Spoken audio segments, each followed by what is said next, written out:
I don't know all the ins and outs about who owns the rights at what point in time. But I think that the rights have now reverted back to the producer, and he's more able to do things with it that he wants to. So I'm Yeah, hopeful, and yeah, I'm hopeful that I'll be involved with it. But yeah. you know, And apologies, one of my cats just woke up, so he likes to say hi in interviews. that's perfect. My dogs will probably go feral at some point during this talk, and they'll pop up and Nice. be a mess. But Yeah. So I'd heard about this movie for years, but I was only able to see it the last several years ago. I wanted to say that I appreciate that the killer is shirtless in this. Um, like, what was the me decision too. there? Yes. What was the What? decision with that? Oh, skin. I mean, originally, it's Halloween, and he has a great body. He worked for Abercrombie Fitch as a model for some time. I don't know. Um, Originally, we were looking at him being in a full sort of latex outfit, Okay. and having throughout the film having the latex get pulled away until ultimately he's shirtless. So but that just proved beyond what we were going to be capable of doing, but that was sort of a plan. But um yeah, I mean, I think that having him shirtless gives him a certain kind of, he's imposing because of his physique, but also it's somewhat, he's vulnerable because Yeah. he's not armored up. And I think that that makes him feel more sexual and less of a threat initially. Yeah. Like one of my favorite scenes is when the group is in the woods and they see Mhm. the killer, which is a great shot with him in the silhouette. But then they moon him. Yes. I love that the balance of humor and horror in this film. Was that something that was like difficult to like get the balance right? I don't think so. I mean, that is my own sense of humor. I think that I really struggle when I write horror because initially I feel like I go for something that's sort of hardcore horror and it doesn't Hmm. resonate with me. But once I start injecting humor into it, I find the groove. And I think that I think that that is sort of my natural resting place when I'm creating something. It's having that, Yeah. uh, that, because I feel like I feel like people are funny in my real life. Even when Yeah. shit's going down, it's still like I've always been the one to crack the joke when something horrible is happening in my family. I'm known for that. So Yeah. um, it sometimes it can be a challenge. I don't remember it specifically on this film, but sometimes it can be a challenge to translate how this is going to play to an actor so they understand it. But I think this one, everyone was pretty malleable. They were all really young. So Yeah. was I. It's a long time ago. Yeah. Yeah. Also, what I like about Eddie's character is that he's so awkward. Like he may even be more awkward than I am. Because it really makes the character relatable. Um, that always the case? So the character was always kind of that awkward, or was that something that developed later? I mean, I think that, oftentimes we as creators put ourselves in the protagonist, whether we're aware of it or not. And I am I am not cool. So I think that a lot of that was written into the character. Certainly, the actor Dylan Fergus brought that out and made it real. For whether he was aware of it or not, too. But I think that I always I wrote Eddie to be something of a Pollyanna, Yeah, and everyone else was chomping at the bit, and he's trying to rope people in. So, there is definitely a bit of a buzzkill that is inherent in that character, and with him trying to a bag of man at the same time. There's a very different part of himself which he's barely accepting. I think that allowed Dylan to really play that awkwardness up. Yeah. But but yeah, There's a he's really, totally a buzzkill. He's yeah. totally me. I love that. I love that. There's also an element of, because he's a cop and he's behind the desk, and there's like a conversation about they come to him just because he's gay. He's the gay cop. Yeah. Um, Interesting. There's an interesting dynamic there in terms of the conversation about, especially at the time. Mm-hmm. Um, and also along with that, because this is a complex question, Mm-hmm. as I was looking, like revisiting this film, there's a character that is bisexual in the film, and Yeah. kind of looking at the decade before and kind of during when this came out, because there's the Newsweek cover that came out in 1995, and it read, "Not gay, not straight, a new sexual identity emerges." So kind Oh, a of new looking, one. yes, I'm like, a new one? Where have you been? Yeah, right. Um, and then one of my favorite shows, Will and Grace, they kind of make a joke about bisexuality being a stop on the way to being gay. So just kind Right. of looking at that era, kind of like people didn't understand what bisexuality was. Was Right. that was it important to have that character in the film? You're giving me more credit. I I wanted that character Chaz. Each of the four friends, they're wearing a certain outfit Yeah. that reflects them or is in contrast to who they are as people. And Chaz wears the cowboy outfit. And Hmm. in the traditional slasher, there's always the slut, right? Yeah. Endearingly called the slut. And Chaz was that for me. And part of that, I think, is that he needed to have a voracious appetite that was not discriminate. Yeah. And so I wasn't going in with a mindset of I need to represent, bisexuality or pansexuality or something like that. It really was more for me a function of, you know, this guy is just he's who I want to be. Yeah. But I'm Eddie. Gotcha. I'm a Yeah. stick in the mud. Um, Yeah. but yeah, I do remember that when bisexuals kind of came to the fore and were completely tossed aside as the stepping stone Yeah. to, and I think that there's a part of that is true for gay men, certainly at that time. It's like you Yeah. eased into it, but I don't obviously believe that. I do believe that there are bisexuals. Yeah. Right. Yeah. So I was looking at the Hellbent website, and like There's a looking. website Yeah, still. yeah, there is. I was like, man, it needs updated. It does look I like it's, bet. yes. Who And I was pays for looking at, that? I don't know. I don't know. Yeah, I was looking for the year because usually websites have the year it was last right. updated, and there's no year. I was like wondering like when it must have been up and active. Oh my God. Yeah, early 2000s. Yeah. Well, So, I was looking at some of the, because it has some of the reviews that came out at the time. What do you yeah. remember most about like the critical reception then? It was challenging for me. It was my first film. Um, I don't, I tend to not look at reviews anymore. I learned my lesson. But at the time, of course, I hoped that the film would make a splash. I hoped that people would, really respond to it and all of that. But some people did. But I think that it was a really tricky time, and it Mhm. was a film. It is a film that was before its time.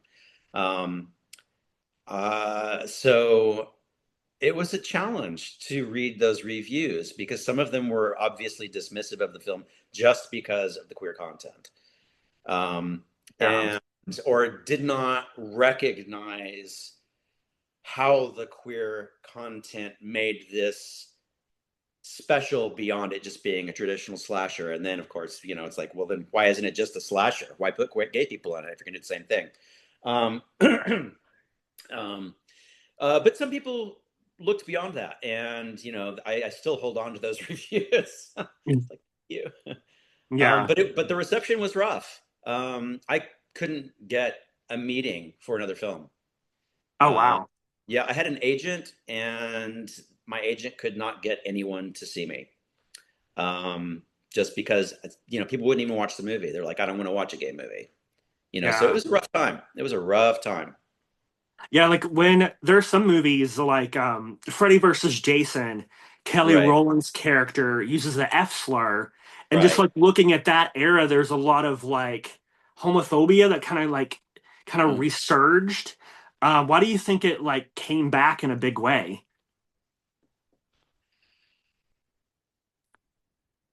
I honestly, I don't. I can't answer that.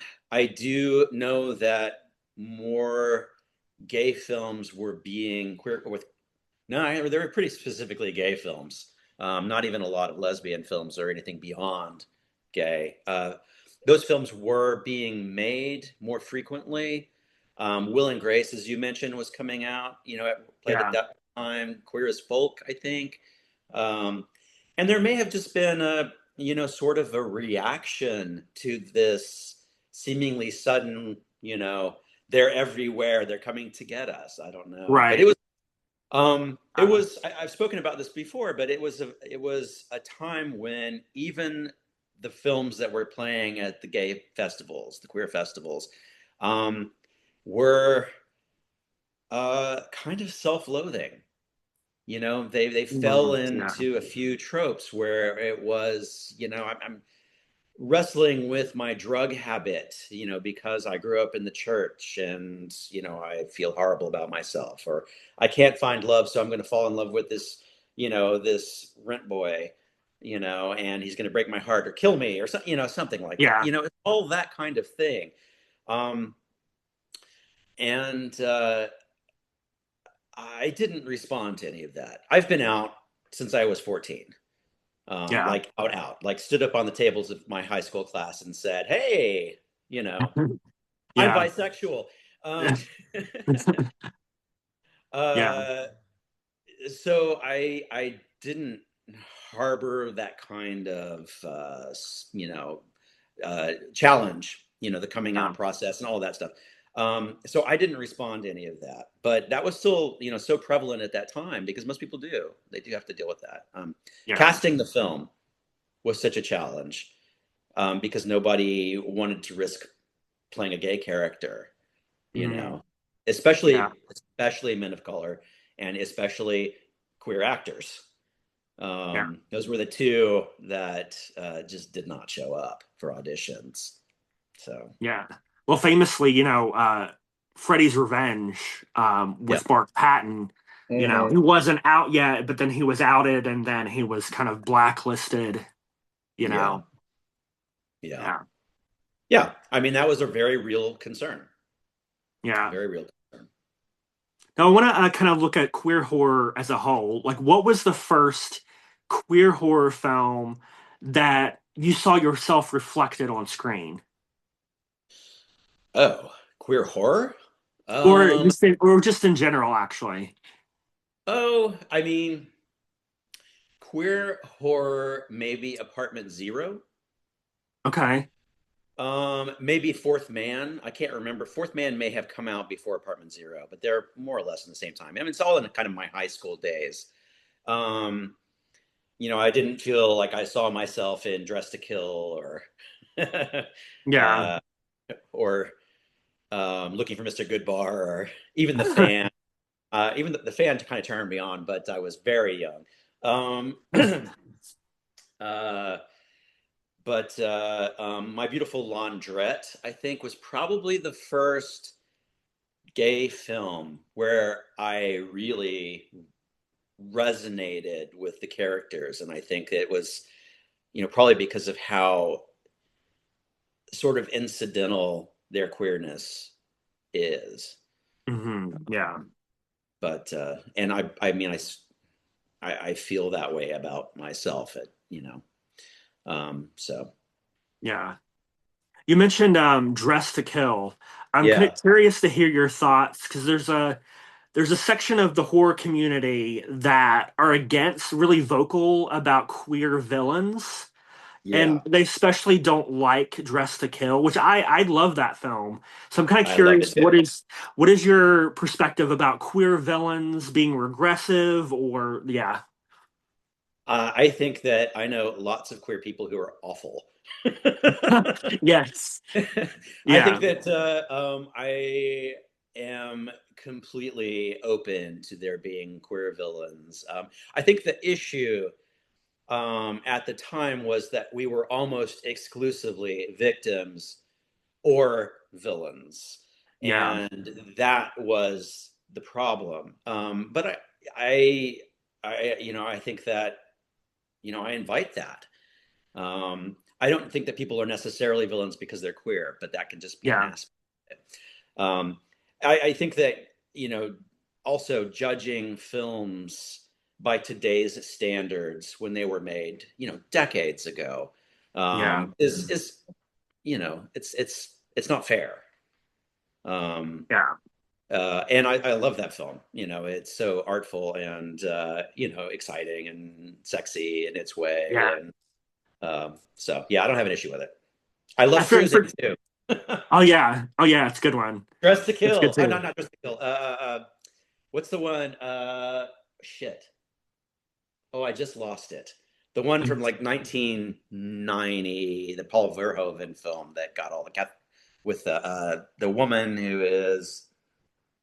Oh shit! Just because I'm having to recall all this stuff, it immediately evaporates from my head. Um, Michael Douglas, and Um oh, he's the cop, and he gets. yeah, yeah, yeah. Anyway, that one, it'll come to me as I Okay. yell it out shortly. Yes. Yeah. Go along with Your that, audience is like like, you idiot. It's this. Um, what is kind of along queer villains? What about the ending of Sleepaway Camp? I love it. I loved that. I loved that reveal. Yeah. It's such a weird ass movie. Yeah. Yes. And so it doesn't feel, I mean, it was shocking, I guess. But it felt in line with, everything else in that film. I mean, the woman with the side pony that's like a hedge, Oh you yeah. know, Yeah, and I the, love that. the flashbacks to the aunt who is like dressed as almost a cartoon character, Yeah, like yeah. Sleeping or Snow White. Um, so yeah, I loved that ending. I don't, and I think that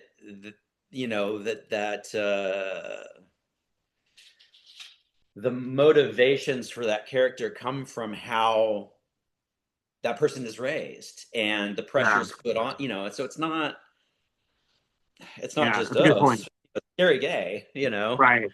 So Right. anyway, I'm actually surprised that it hasn't been remade yet. they're trying to do that. I don't know how they're going to do it, Yeah, but I mean, you'd have to really flip it on its head, I think. yeah, So, and then at that point, it's not sleepaway camp; it's something else. yeah, right, right, You can't capture that same. Well, you can't capture the reveal unless people are just ignorant of the first film.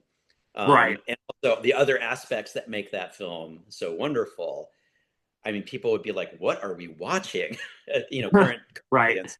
Yeah, I do. I actually like two and three in that series better than the original. I like seeing Angela like older, and I like her killing like terrible people again. So, Okay, I have yeah. not seen two or three, but Oh, interesting. they're I'll fun. check that Yeah, out. Yeah, yeah, I don't usually trickle into the sequels because I figure they're, not as not as they're not going to be quite as inventive as the first ones. But yeah. yeah, I I'll mean, check there's those no out. like twist or anything. It's more like straightforward, like slasher. But I forget the actress's name, but she's great as Yeah. Angela. So yeah. So I'm kind of curious. We were talking. I mentioned remakes. Like, Uh, is there a queer coded film, maybe from like the Hays Code, that you would like to see remade as explicitly queer by a queer director? Like for me, it would be Cat People from 1942. I'd like to see a queer director kind of tackle that. I mean, that would be wonderful. That's one of my all-time favorite films. Yeah, Um, I yeah, I mean, yeah, Cat People would be amazing because it is so erotic. yeah, And yeah. I don't think that the Paul Schrader film really captured it in the same way. Mm-mm. No. Yeah, it just wasn't. I mean, I still enjoy that film, but I feel like um, it wasn't for me. I guess I Yeah. wasn't. I didn't like the audience for it. Uh, that's a good one. I've been a huge fan of the Val Lewton films, just stylistically. Yeah. So some of that, I think, and they're old enough that they could be revived. But I don't have anything in particular that I'm like, hungry for. Yeah. Um, I kind of just bob along as it goes. Well, I would uh, say about the 1982 remake, I think uh, my problem with it was the incestuous nature of it is yeah. kind of like really off-putting for me. But I love seeing the actual transformation into Hmm. the cat, Yeah. and I did like the tone of the it being way more sexual, but the Mhm. incestuous angle didn't really work for me. Yeah. Yeah. No, I agree with you. That was always a little bit of um, uh, uh, a kind of a bump for me. Yeah, It's kind of new. yeah, It's a beautiful film. I love yeah, all the flashbacks to Africa and the opening of, panning over the red sands as they blow away and reveal the skulls. All that's amazing. The yeah, mythology was strange, but yeah, probably unnecessary. But yeah. yeah. Now, are there any current queer filmmakers that you're really digging right now? Oh gosh, I have to recall who's queer. um, let's see. I am interested in the fellow who directed Skinamarink. I think he's openly Yes, gay, right? Yeah. yes, yeah, he is. Yeah, Skinamarink didn't entirely work for me, but it was so completely out of left field that yeah, I want to see what happens there. yeah. Uh, there's a young woman out of Australia, Alice, and I never get the name right. Mayo McKay. Yes, Mayo McKay. Thank you so much. I don't know if Alice is queer or not, but Yeah, she's definitely trans. she's trans. Yeah, But yeah, I mean, yeah, yeah. Um, I guess under the queer umbrella, yeah, um, that falls. But yeah, but absolutely very exciting to see yeah. her voice mature, and I love the support that she's getting. I haven't seen the Yeah. latest film, which I hear is amazing. So Oh yeah, I think it's the Serpent Skin. It's probably my yeah, second favorite of hers. okay, Yeah, I think Carnage for Christmas is still my favorite. okay. Mostly because we don't have enough like queer Christmas horror. So Yes, we do not. Do we have yes, any other than that? I don't I don't know. know. I mean, you could probably make the case for maybe Silent Deadly Night because the actor that Yeah. plays Billy. Um, but yeah, yeah. I guess there's the what's the Wonderful Life kind of twist, the Um, slasher that's based on that. I don't know it's a the name. Wonderful Knife. Knife. Yes. Yeah, Okay. Yeah. Yeah. yeah. I That can't one's good. remember. There's there's the writer is queer, I know, but I don't remember if there are any queer characters in that. But Yeah, yeah. yeah. Cool. Just to kind of wrap up, what's next for you? Like, what do you have plans? Yeah. Good question. Does anybody know right now what's next for anyone? No. It's for your audiences. It's a rough time out there for filmmakers. Um, I do have a couple of projects that I'm working on. I'm hopeful that they will have a life. Um, it's uh, it's it's a good time for independent filmmakers, but you have to, accept a really tiny budget, Yeah. um, and and one that doesn't necessarily keep you, eating and living in a place. So that Yeah. becomes a problem. But yeah, I am working on two horror films right now. I'm hopeful that they get picked up. One of them is a Hellbent reboot. Nice. Or sequel. We're figuring that out right now. But Oh, I love that. yeah, Yeah.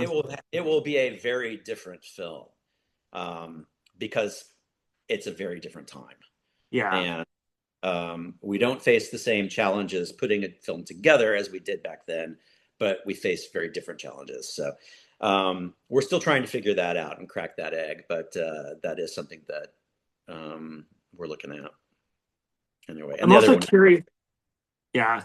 I'm also curious, because I've actually seen a couple like AI made indie films or like uh, films that are using it. I'm kind of curious as an indie filmmaker, like what has that been like, and like what is the like the temperature that you're noticing from other filmmakers? about AI. Yeah.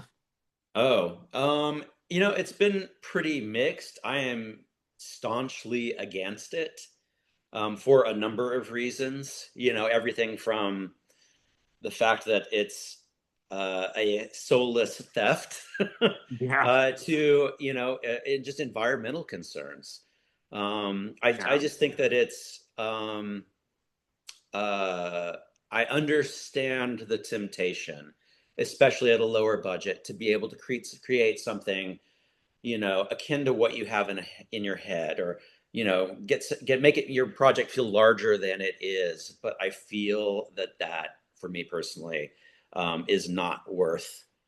It's not worth using AI. Yeah. I think it's pretty horrible. But some independent filmmakers are embracing it for exactly those reasons. It's like Yeah. I can create, I can world build, but it's just, you know, Yeah. it eats. I think it's going to eat at them Yeah. later. I mean, I Uh, would rather see an indie film where it's like rough around the edges rather Absolutely. than being like this, like it's soulless kind of like look to it. Yeah, slick, and yet, Yeah. yeah. I completely agree. I mean, I think that I've grown up with film. My mom taught film, so I was introduced to a variety of kinds of films, foreign language films from early age.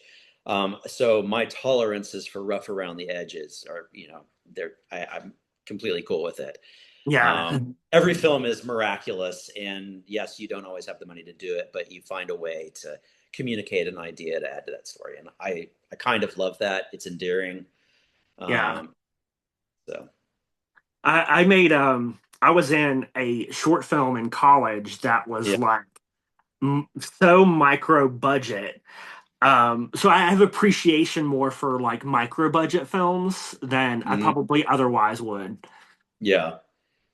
I I mean, like I said, any film that is made, is kind of, it's a feat. Yeah. It's a tiny miracle.